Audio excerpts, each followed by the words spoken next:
This is the story of a man named Stanley. Stanley worked for a company in a big building where he was employee number 427. Employee number 427's job was simple. He sat at his desk in room 427 and he pushed buttons on a keyboard. Orders came to him through a monitor on his desk, telling him what buttons to push, how long to push them, and in what order. This is what employee 427 did every day of every month of every year. And although others might have considered it soul-wrenching, Stanley relished every moment that the orders came in, as though he had been made exactly for this job. And Stanley was happy. And then one day, something very peculiar happened. Something that would forever change Stanley. Something he would never quite forget. He had been at his desk for nearly an hour when he realized that not one single order had arrived on the monitor for him to follow. No one had showed up to give him instructions, call a meeting, or even say hi. Never in all his years at the company had this happened, this complete isolation. Something was very clearly wrong. Shocked, frozen solid, Stanley found himself unable to move for the longest time. But as he came to his wits and regained his senses, he got up from his desk and stepped out of his office.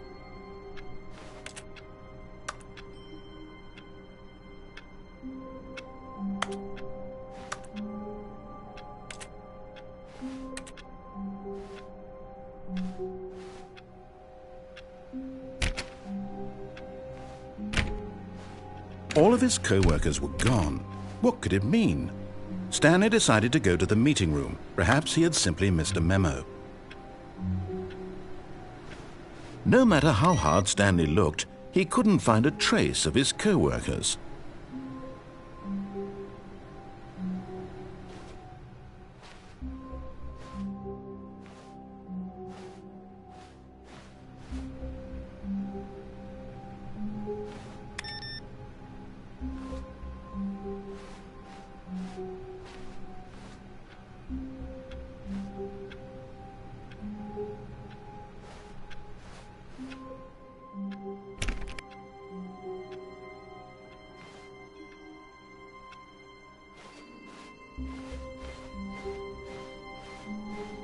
When Stanley came to a set of 2 open doors, he entered the door on his left.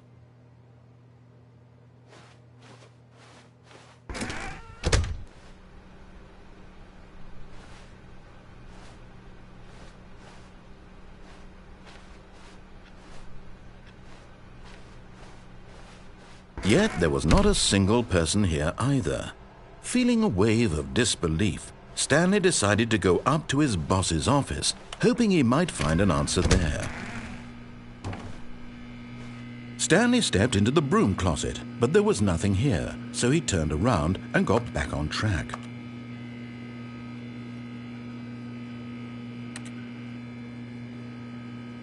There was nothing here, no choice to make, no path to follow, just an empty broom closet. No reason to still be here.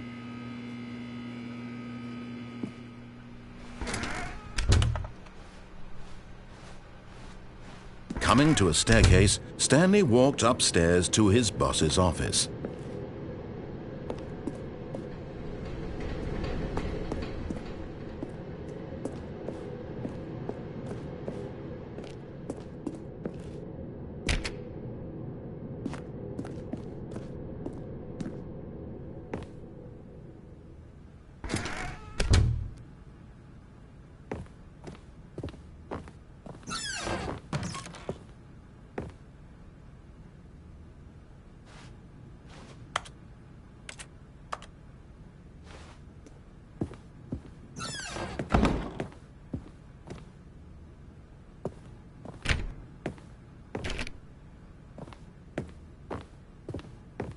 Stepping into his manager's office, Stanley was once again stunned to discover not an indication of any human life. Shocked, unraveled, Stanley wondered in disbelief who orchestrated this. What dark secret was being held from him? What he could not have known was that the keypad behind the boss's desk guarded the terrible truth that his boss had been keeping from him, and so the boss had assigned it an extra secret PIN number, 2845. But of course, Stanley couldn't possibly have known this. Yet incredibly, by simply pushing random buttons on the keypad, Stanley happened to input the correct code by sheer luck. Amazing! He stepped into the newly opened passageway.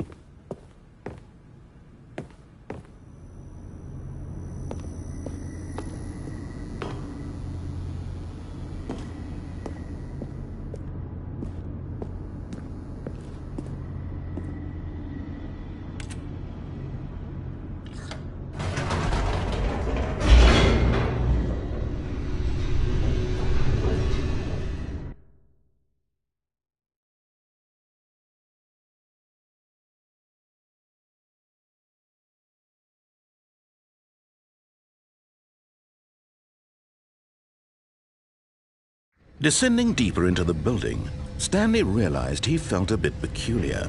It was a stirring of emotion in his chest, as though he felt more free to think for himself, to question the nature of his job. Why did he feel this now, when for years it had never occurred to him? This question would not go unanswered for long. Stanley walked straight ahead through the large door that read Mind Control Facility.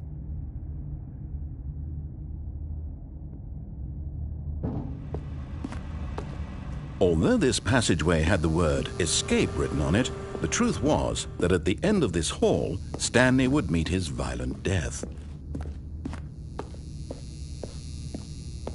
The door behind him was not shut. Stanley still had every opportunity to turn around and get back on track.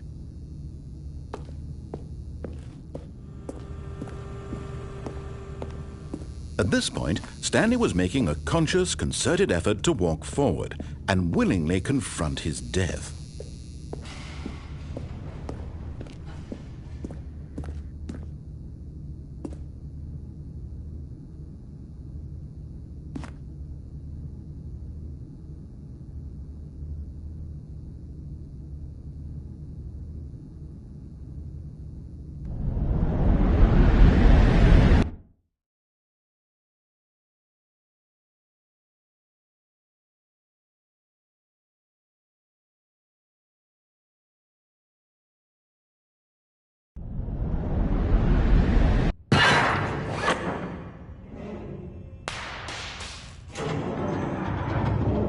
As the machine whirred into motion and Stanley was inched closer and closer to his demise, he reflected that his life had been of no consequence whatsoever.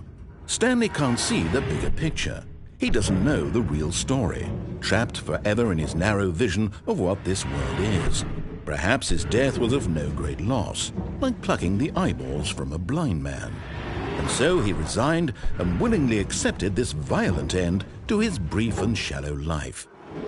Farewell, Stanley.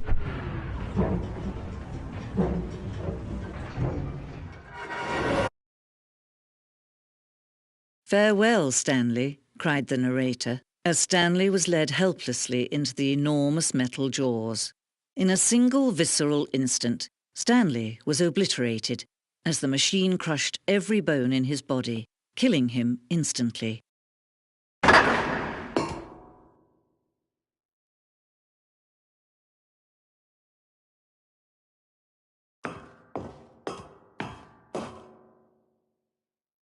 And yet it would be just a few minutes before Stanley would restart the game, back in his office, as alive as ever.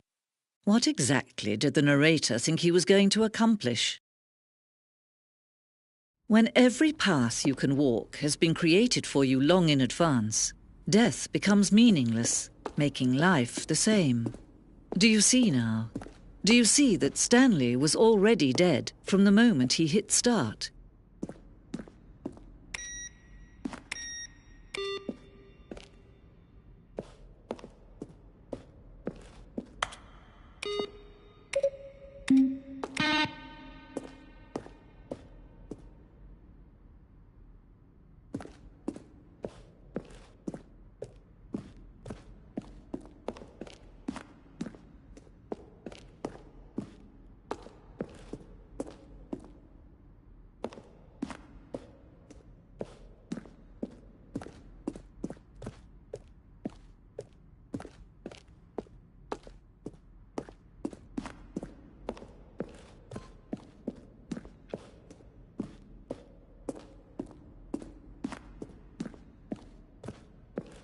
to you?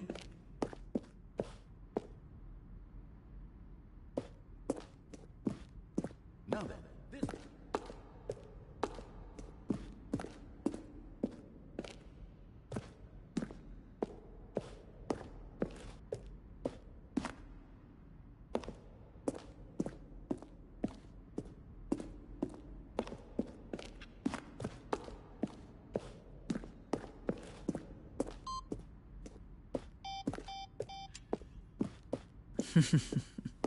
Oh, look at these two. How they wish to destroy one another.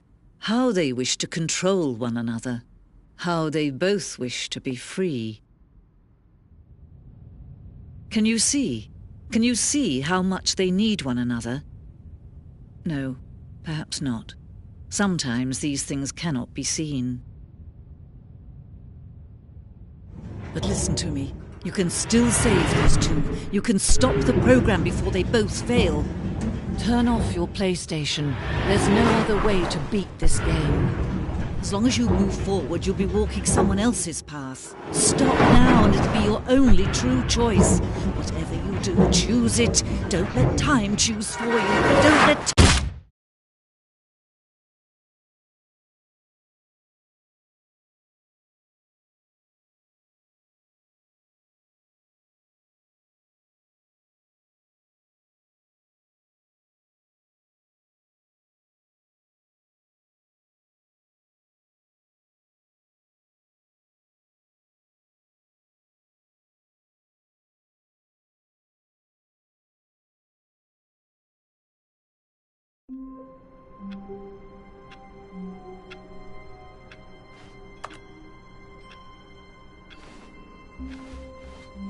All of his co-workers were gone.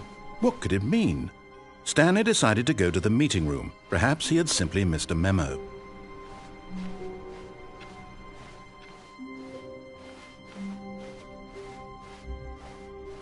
When Stanley came to a set of 2 open doors, he entered the door on his left. This was not the correct way to the meeting room, and Stanley knew it perfectly well. Perhaps he wanted to stop by the employee lounge first, just to admire it. Ah, yes, truly a room worth admiring. It had really been worth the detour after all, just to spend a few moments here in this immaculate, beautifully constructed room. Stanley's but eager to get back to business, Stanley took the first open door on his left.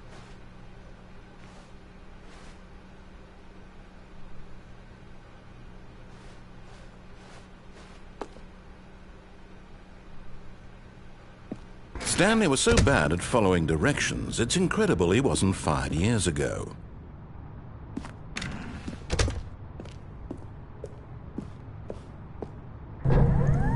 Look, Stanley, I think perhaps we've gotten off on the wrong foot here. I'm not your enemy, really, I'm not. I realize that investing your trust in someone else can be difficult, but the fact is that the story has been about nothing but you all this time. There's someone you've been neglecting, Stanley. Someone you've forgotten about. Please, stop trying to make every decision by yourself. Now, I'm not asking for me, I'm asking for her. This is it, Stanley. Your chance to redeem yourself. To put your work aside. To let her back into your life. She's been waiting.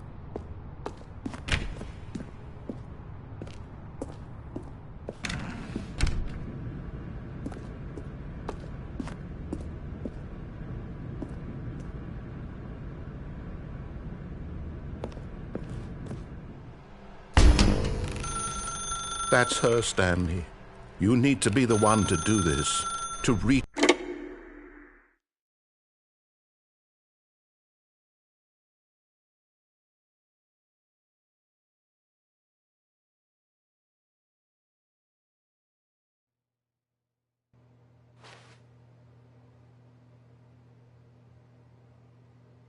Oh, Stanley, is that you? Hold on, sweetie. Sorry to keep you waiting. I'm just pulling the bread out of the oven. All right. Okay, there we go. All right, now, I want you to come in and tell me all about your day. Gotcha! Oh, come on.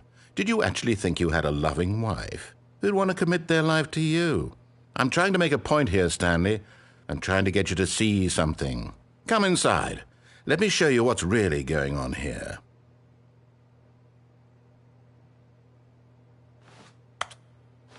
Sorry, but you're in my story now.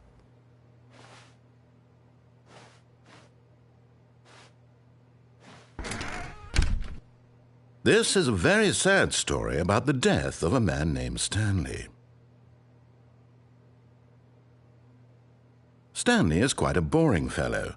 He has a job that demands nothing of him, and every button that he pushes is a reminder of the inconsequential nature of his existence.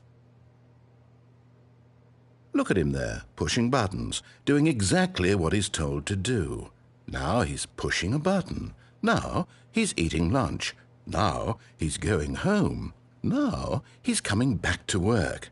One might even feel sorry for him, except that he's chosen this life. But in his mind, in his mind he can go on fantastic adventures. From behind additions into the unknown, fantastic discoveries of new lands. It was wonderful.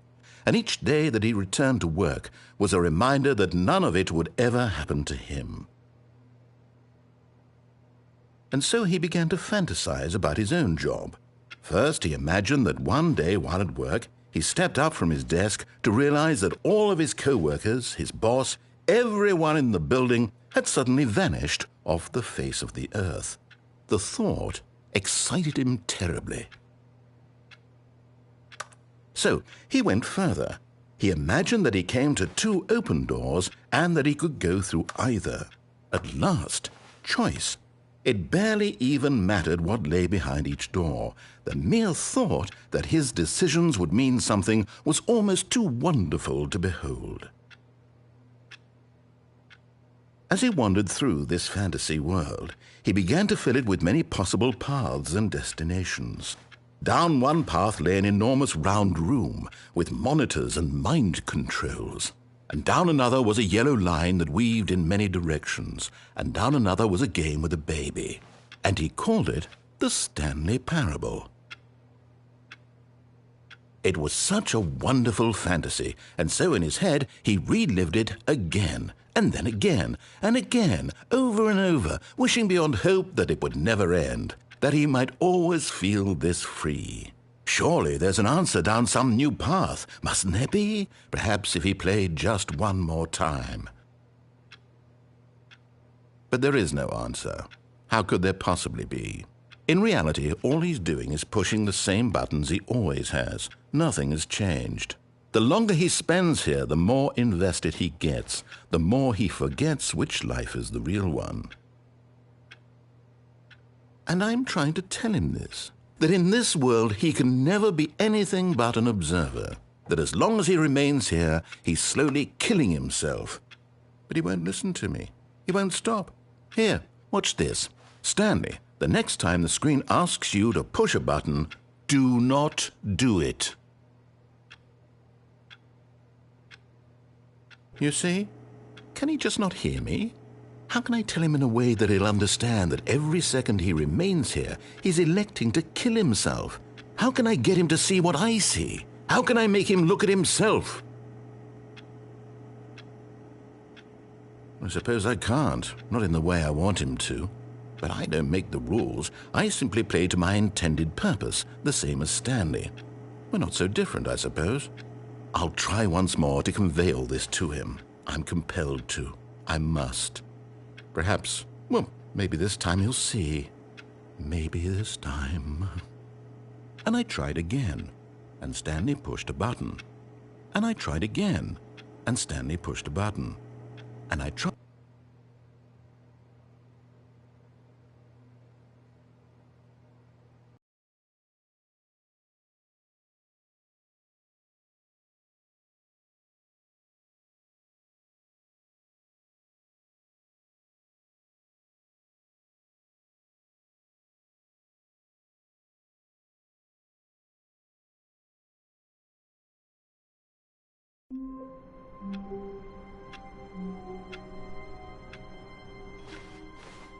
All of his co-workers were gone.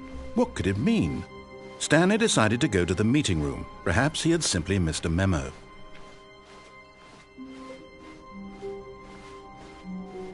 When Stanley came to a set of 2 open doors, he entered the door on his left.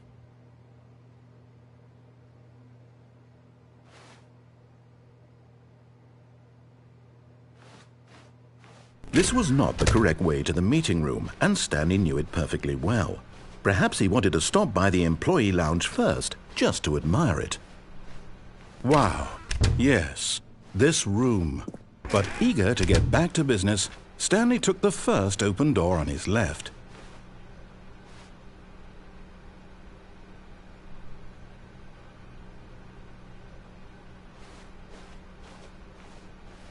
Stanley was so bad at following directions, it's incredible he wasn't fired years ago. Look, Stanley, I think perhaps we've gotten off on the wrong foot here. I'm not your enemy, really, I'm not. I realize that investing your trust in someone else can be difficult, but the fact is that the story has been about nothing but you all this time. There's someone you've been neglecting, Stanley. Someone you... What? Really? I was in the middle of something. Do you have zero consideration for others? Are you that convinced that I want something bad to happen to you? Why, I don't know how to convince you of this, but I really do want to help you, to show you something beautiful. Look, let me prove it. Let me prove that I'm on your side. Give me a chance. Now listen carefully, this is important. Stanley walked through the red door. Aha! Perhaps you misunderstood. Stanley walked through the red door. I still don't think we're communicating properly. Stanley walked through the red door. All right, fine. Go ahead, Stanley. You want to know so badly what's out there? You want to find out what lies at the end of this road you've chosen? Well, don't let me stop you. Do you see? There's nothing here. I haven't even finished building this section of the map, because you were never supposed to be here in the first place. Broken rooms, exposed developer textures. Is this what you had wanted? Was it worth ruining the entire story I had written out specifically for you? Do you not think I put a lot of time into that? Because I did. And in the end, it was all for nothing, because this is what you wanted to see. Help me here, Stanley. Help elucidate these strange and unknowable desires of yours. What would have made this game better? What did you want to see? Vehicles? Skill trees? Work with me. You've given me absolutely nothing so far. Tell you what, let me take a stab in the dark at a new design, and you can give me some feedback. There we go. A third option. This already feels leaps ahead of where we were before. Go ahead, Stanley. Take it for a spin.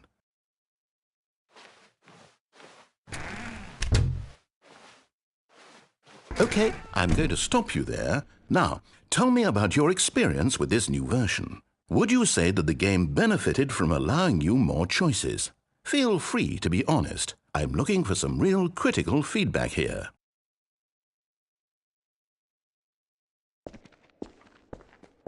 Aha! You see, I knew I was onto something. Where do these flashes of inspiration come from? How did I know the game needed a third door? Well, it's instinct mostly, a calling in your gut. I really couldn't say where the idea came from, except that I felt it in my soul. You can't teach that, Stanley. Don't even try. Here, based on the data from your previous playthrough, I've compiled a new version. And to be perfectly candid, I think I've knocked it out of the park with this one. Let's take a look.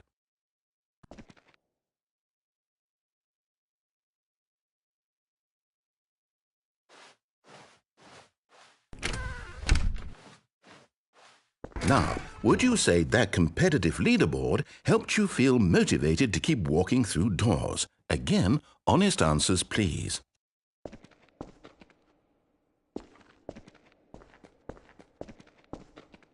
Hey, I nearly forgot. I've got a prototype of a new game I've been working on, and now would be a lovely opportunity to give it some playtesting.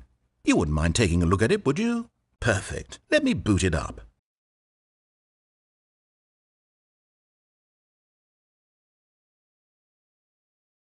In this game, the baby crawls left towards danger. You click the button to move him back to the right, and if he reaches the fire, you fail. It's a very meaningful game, all about the desperation and tedium of endlessly confronting the demands of family life.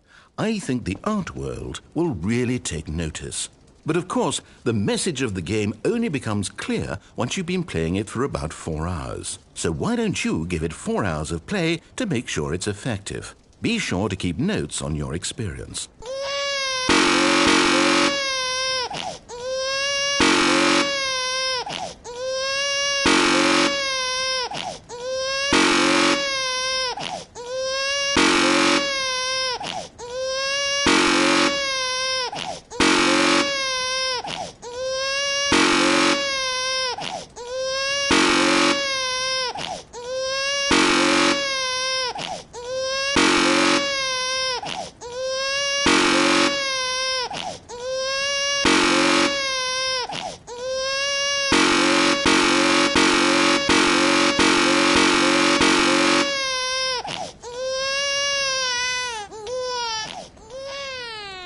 You heartless bastard! Did you do it because you hate babies or purely to spite me?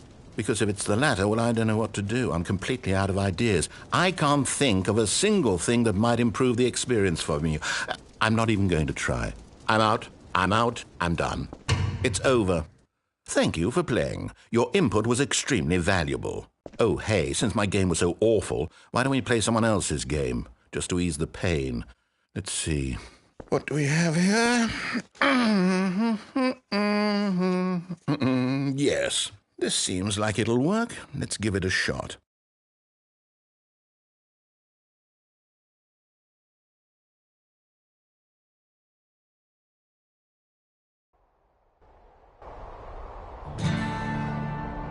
Aha! Fascinating. What do you think this game is about, Stanley?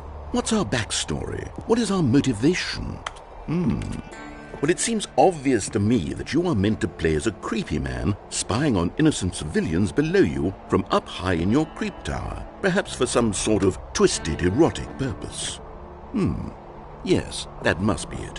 What a fascinating venture into the experience of total mental depravity. So far, I love everything about this game, Stanley, and it seems there's even more. Come, let's venture outward and see what else is out there.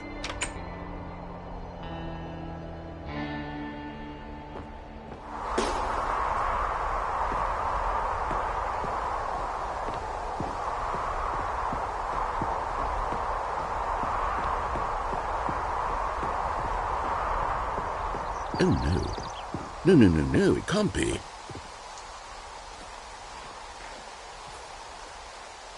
It is. It's an open world game. Good God, quickly block it off. Oh, thank goodness, Stanley. What a close call. You nearly wandered off into that thing. That big, open, just wandering around. No right or wrong directions. No path to follow. You can just go in any... Oh, thank heavens we avoided it. We're out of the woods now, Stanley. Okay, I'm going to get us out of here. Let's find another game. Preferably something with walls. Something with nice, big, insurmountable walls. Okay, I think this will be just the thing.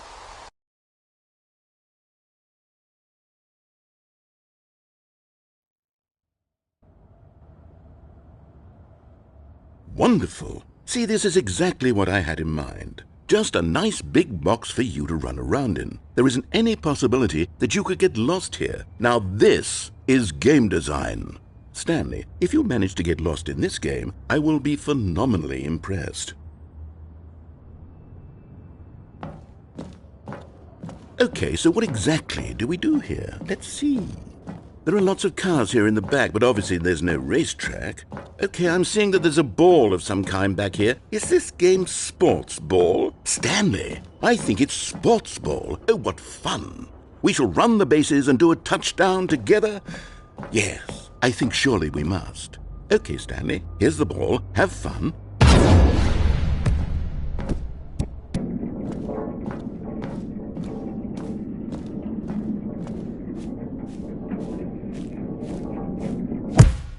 Are you doing it?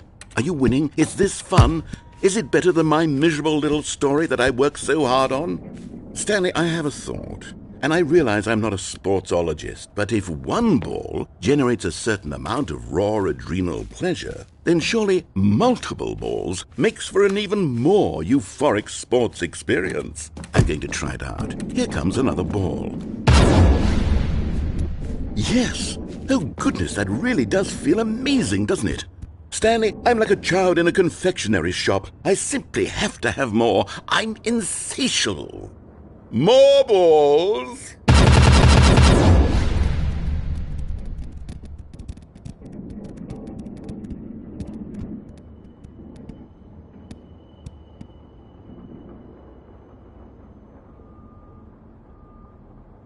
Are you enjoying this, Stanley?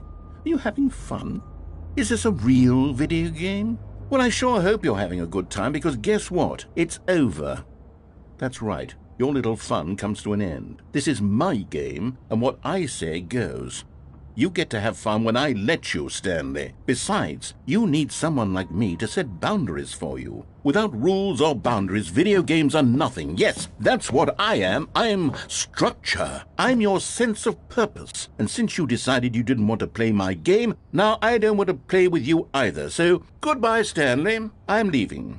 See how you like it when I'm not around to set the rules. Somehow, I don't think you'll enjoy it as much. But who knows? You're an inventive kid. You'll come up with something. After all, you're the one who knows best. Take care, Stanley.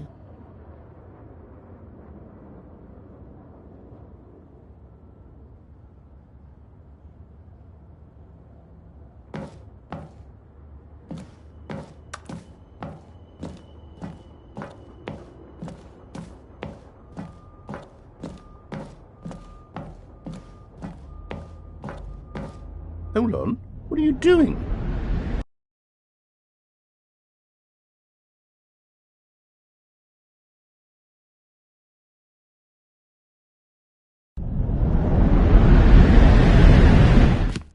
Stanley, don't do that. I can't follow you there. I can't help you. How will you write a story without me? You can't do it. You know that.